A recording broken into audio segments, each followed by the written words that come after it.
பேபிக்கு என்ன தான் டாய்ஸ் வாங்கி கொடுத்தாலும் ஃபைனலாக அவன் விளையாடுறது பார்த்திங்க அப்படின்னா கிச்சனில் நம்ம வச்சுருக்க காய்கறிகள் எல்லாமே எடுத்து அவன் இஷ்டத்துக்கு விளையாட ஆரம்பிச்சிருவான். எங்கேயாவது தூக்கி கொண்டு வச்சுருவான். நமக்கு வேலை வச்சுட்டே தான் இருப்பார் அவர்.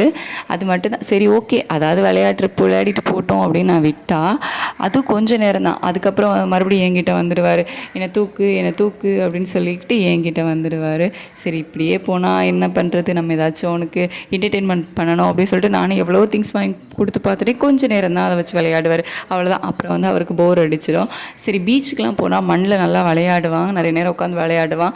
சரி, அப்போ கொஞ்சம் மண் எடுத்து கொடுத்து பார்க்கலாமா அப்படின்னு சொல்லிட்டு நல்லா மண்ணாக பார்த்து கொஞ்சம் எடுத்துகிட்டு வர சொல்லியிருந்தேன் அவங்க அப்பாட்ட. அவங்க அப்பா எடுத்துகிட்டு வந்து வேறு கொடுத்தாங்க. அவர் விளையாடுவான் அப்படின்ட்டு ஓகே எடுத்து கொண்டு கொடுத்து அதை விளையாடினா வீட்டுக்குள்ளே தான் வச்சு விளையாட முடியும். ஸோ இந்த கவர்லாம் விரித்து அப்புறமா இந்த அட்டை பாக்ஸில் உள்ளதெல்லாமே விரித்து நான் மண் தட்டி வச்சு கொடுத்தேன். அவர் என்ன கொஞ்சம் நேரத்துலேயே மறுபடியும் அந்த வீடு ஃபுல்லாக சிந்த ஆரம்பிச்சிட்டாரு. சரி, அப்படியாவது விளையாடிட்டு போட்டோம் அப்படின்னு.